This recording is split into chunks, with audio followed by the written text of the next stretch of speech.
Hello everyone, welcome back to Financial Literacy 101. My name is Caroline Tanhutko, and I have a very special guest today who will talk about what many of you ask about Social Security. Mr. Dan Hobson, who is the Regional Vice President for Retirement Strategies and a Social Security Analyst. Dan. Yeah, Carolina, thank you for having me, and thank you for joining us today. We're super excited about this conversation, so let's get into it. People think that Social Security benefits are non-taxable, is it? That's a great question. Taxation and health are, huge parts of the Social Security income equation, and from a tax perspective, we're effectively, I hate to use this word, but we're penalized to make more money in this country for good reasons. We live in a progressive culture, but as you make more money in income per year, your Social Security becomes taxable. And so when we sit down with clients, we take in consideration what other sources of income are you pulling from, and does that create taxation on your Social Security check? A lot of people would like to take Social Security at the age of 62 for the reason that, hey, the money's running out. Is that true? Right. It's a misconception for sure. But for good reason, right? Because if you look at a Social Security statement, in the bottom right-hand corner, it says, hey, the trust fund is running out.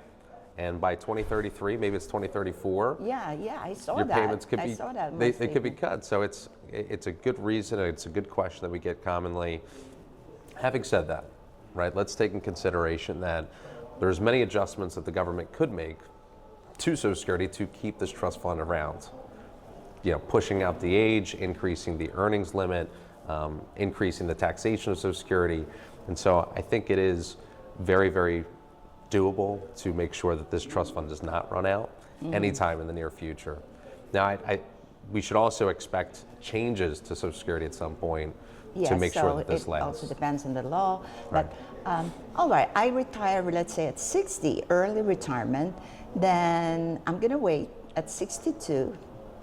At the age of 62, what percentage of the Social Security benefit am I getting? I'm sure I'm not going to get it all because it's too early, right? There are reductions if you take Social Security early. And so if you take Social Security as early as 62, which is the earliest age for a single filer or a spousal filer, it's a 30% haircut. So you can expect 70% of your full of your full retirement age benefit. Or divorced, okay. Right. Now, it's important to dictate that there's a difference between spousal benefits and single benefits. Right. So the 70% affects single benefits, but it's further reduced for spousal benefits. There's pros and cons of turning on Social Security early, and one of the pros of waiting to turn on Social Security is that the check is guaranteed to go up. And so between 62 and 67, it's about 7%. Once you reach full retirement age, in this situation 67, between full retirement age and age 70, it increases by 8%.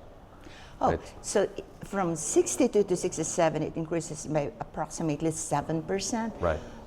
Well, that's the kind of money you make in the stock market, more or less, on the long haul. And from 67 to 70, it's a little bit higher, around 8%. That's right.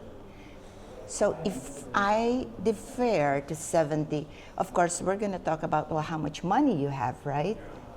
So what other sources of income can I possibly think about, or what kind of planning can I do? There's been a lot of changes to retirement law, as you know, the Secure Act and Secure 2.0, and a bunch of these confusing acronyms that have come out. Yeah. And with these recent changes, it changed the way that we are looking at retirement distributions. And when it comes to Social Security, we need to factor in what's going to be taxable coming out of your other accounts. And so in today's market, in today's tax landscape, we want to take advantage of today's current tax rates.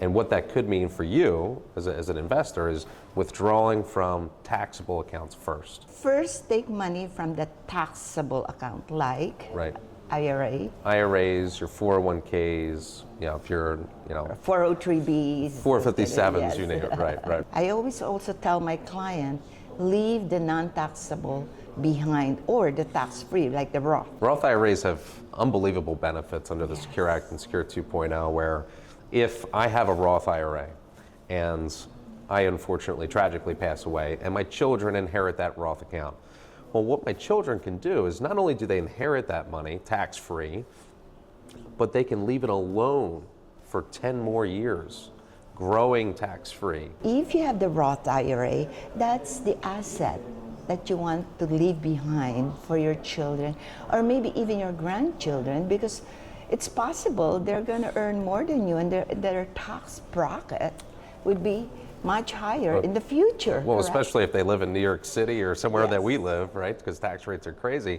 And the unknown for all of us is where are tax rates going in the future? I think what it boils down to is we want to know your health as much as possible, because that's a huge factor. You know, if you're going to pass too soon, you might want to turn on Social Security early. But if you have longevity in your family, then it might make sense to delay. And again, where does the other money come from in the meantime? If you wait till 73 to take distributions from your retirement accounts, that means you left them alone to let grow, right? We're assuming that there was growth during that period. So you left it to grow. That's a great thing. And now you start taking at 73. And now you start taking money out. And so the first RMD table, you know, your first RMD at age 73 is about 3.7, 3.8%. And so that is what's required for you to withdraw per year. And that is taxable income. If you retire at 60 and you're going to need to take required minimum distribution at 70 to 73, that's 12, 13 years. Right. That you can roll your money so many times more. It all comes down to an individual's entire situation. You know, you might want to retire at 62 and stop working. You might have the flexibility to work till 67. Heck, I mean, artificial intelligence might kick us all out of a job in the next couple of years. We don't know. So we do look at everybody's situation individually, and we want to plan for not just what is the right time to turn on Social Security, but what's the right time to turn on the other assets as well. There is no better longevity tool than Social Security. It's a guaranteed lifetime paycheck. It increases with inflation. And that's a good reason Absolutely. to defer it a little bit. Make that additional 8% per year from 67 to 70.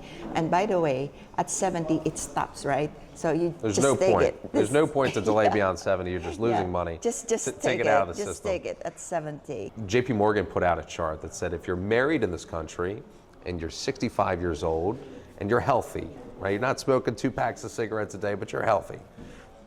There's a 50% chance that you or your spouse will live to age 90, just one of you. And so when we think about Social Security, it is not just an individual decision, it's a joint decision, Right. especially if there's one breadwinner in the family and one lower income earner, because the lower income earner, if they inherit the spousal benefit, they want that to be a much higher benefit later on. Spousal benefits, you have to be married for at least 10 years. There's a bunch of rules. You can't remarry until you're after 60. And so it's important to speak. You cannot remarry to get the benefit. But once you start getting the benefit, at what age?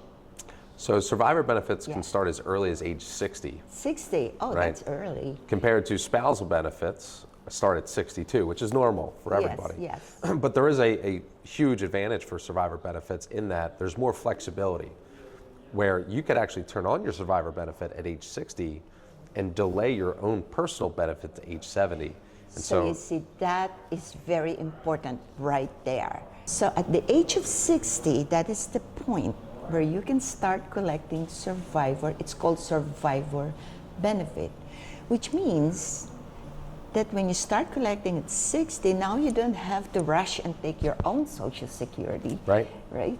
That's great.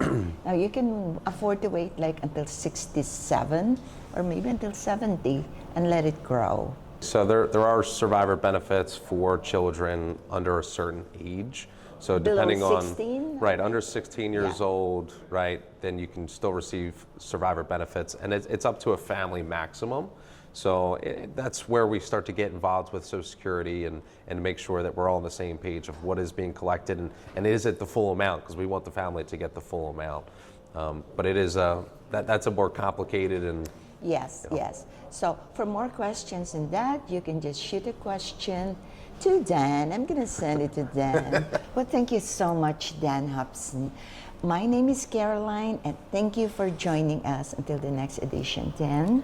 Carolina, thank you so much for having me. Hopefully this is helpful to you folks at home, and certainly reach out to Carolina for any further assistance.